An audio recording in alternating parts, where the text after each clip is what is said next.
메이저리그 전체가 이정우 효과로 인해 충격에 빠져버렸습니다.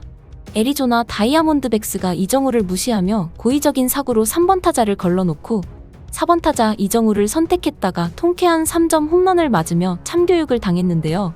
애리조나는 8회에서 3번 타자 라모스를 거르고 최근 부진했던 이정우와의 승부를 선택했다가 통쾌한 3점 홈런을 얻어맞고 경기를 패배했습니다.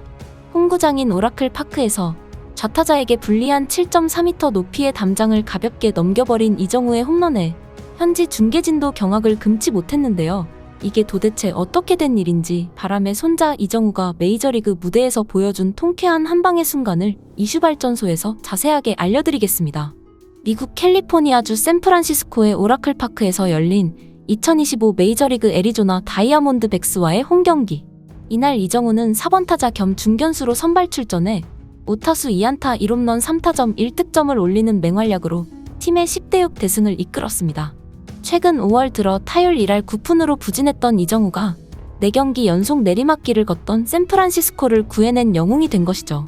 특히 8회 결정적인 순간 애리조나가 이정우를 얕잡아본 선택이 결국 스스로 무덤을 파는 격이 됐습니다. 반 멜빈 샌프란시스코 감독은 오늘 이정우에게 이틀 연속 4번 타자의 임무를 맡겼습니다.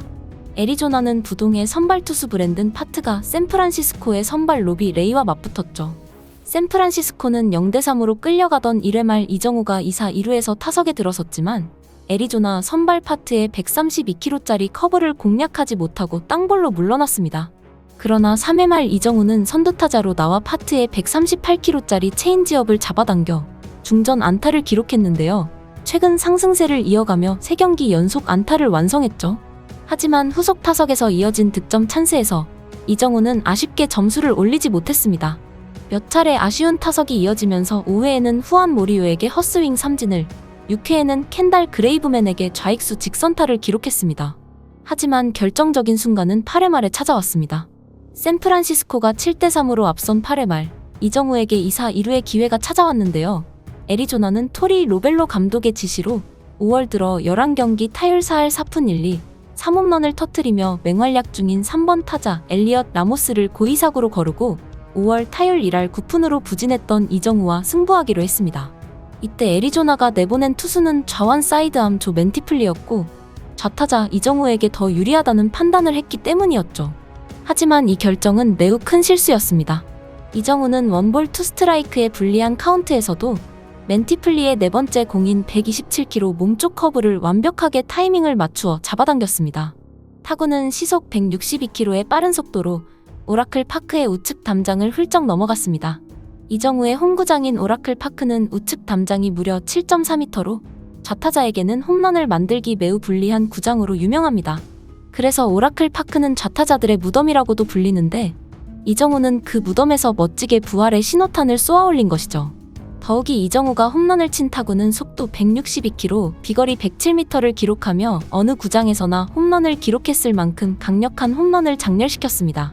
특히 좌타자들에게 악명 높은 오라클 파크의 7.3m 높이의 거대한 펜스를 가볍게 넘겨버리는 괴력을 과시하며 최근 부진에서 빠져나오는 모습을 보여주었죠. 애리조나는 이정우를 상대하는 것이 라모스를 상대하는 것보다 쉬울 것이라고 판단했지만 결국 큰 대가를 치르고 말았습니다. 홈런 직후 이정우는 미소를 띄우며 베이스를 돌았고 홈플레이트를 밟자 동료들은 일제히 모여 환호했습니다. 특히 3번 타자였던 라모스는 가장 먼저 이정우를 반겨주었습니다.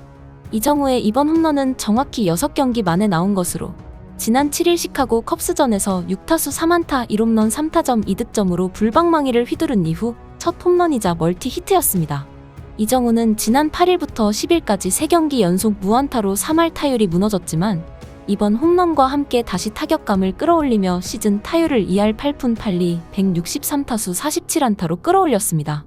하지만 이정우의 메이저리그 데뷔 2년차 적응은 순탄치만은 않았습니다. 특히 최근 5월 들어서는 타격감이 다소 떨어지면서 저조한 성적을 보이기도 했지만 멜빈 감독은 여전히 이정우를 믿고 4번 타자로 기용했고 결국 이날 그 믿음에 완벽하게 보답했습니다. 사실 이정우가 부진했던 이유 중 하나는 홈구장인 오라클 파크의 특성 때문입니다. 이곳은 특이한 구조로 좌측 폴대까지의 거리는 103m인 반면 우측은 94m로 짧습니다. 하지만 왼쪽 펜스가 2.4m로 평범한 반면 오른쪽은 7.6m로 3배나 높고 우측 외야 바로 바깥에는 바다가 있어 해풍까지 들어와 좌타자에게는 홈런 치기가 매우 어렵습니다. 실제로 MLB.com에 따르면 오라클 파크에 출전한 좌타자의 장타율은 3할 6푼 7리로 이는 빅리그 홈구장 중에서 매우 낮은 수치입니다. 그럼에도 이정우는 이날 그 높은 펜스를 넘기는 홈런으로 구장 특성을 극복했습니다. 게다가 이정우의 이번 홈런은 시즌 5번째이자 홈구장에서는 올 시즌 첫 번째 홈런이었습니다. 앞서 이정우가 올 시즌 기록한 4개의 홈런은 모두 원정 경기에서 나왔는데 이날 마침내 홈팬들 앞에서도 홈런 세러모니를 펼칠 수 있는 절호의 기회였던 것이죠. 이정우가 성장하는 모습은 기술적인 측면에서도 눈에 띕니다.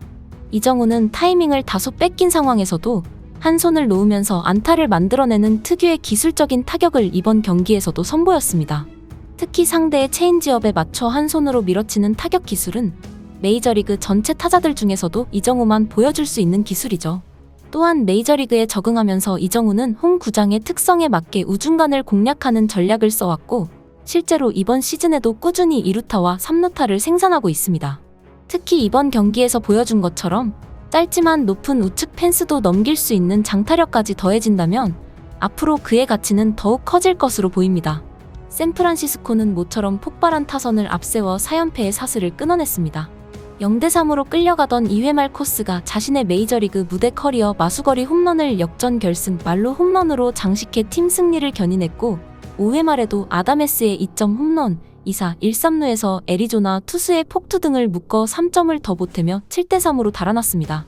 애리조나는 8회에 한 점을 만회했지만 바로 그 직후 이정우의 쐐기 3점 홈런으로 경기는 사실상 끝났고 최종 스코어 10대6으로 샌프란시스코의 승리가 확정됐습니다. 이번 승리로 샌프란시스코는 시즌 25승 18패의 성적으로 내셔널리그 서부 지구 3위에 올라 있습니다.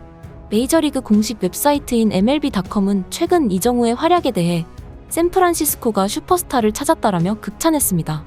또한 밥 멜빈 감독은 경기 후 인터뷰에서 이정우는 매우 특별한 선수라며 압박감 속에서도 훌륭한 타격을 선보인 것에 대해 칭찬했습니다. 이렇게 이정우는 올 시즌 샌프란시스코의 핵심 타자로 자리 잡아가고 있는데요. 샌프란시스코 현지 팬들의 사랑도 뜨겁습니다. 지난해와 올해 샌프란시스코에서 가장 많이 팔린 유니폼이 51번 이정우 유니폼일 정도로 인기가 높고 구단은 올해 한글 유니폼도 출시했을 정도입니다. 또한 이날은 샌프란시스코의 한국의 날 행사가 열렸는데 타이밍 좋게 이정우가 홈런을 터뜨려 한인 팬들에게 큰 선물을 안겨주었습니다. 앞으로도 이정우의 메이저리그 적응과 활약이 기대되는 가운데 한국 팬들은 이른 아침부터 이정우와 김혜성 등 코리안 메이저리거들의 경기를 지켜보며 응원하고 있습니다.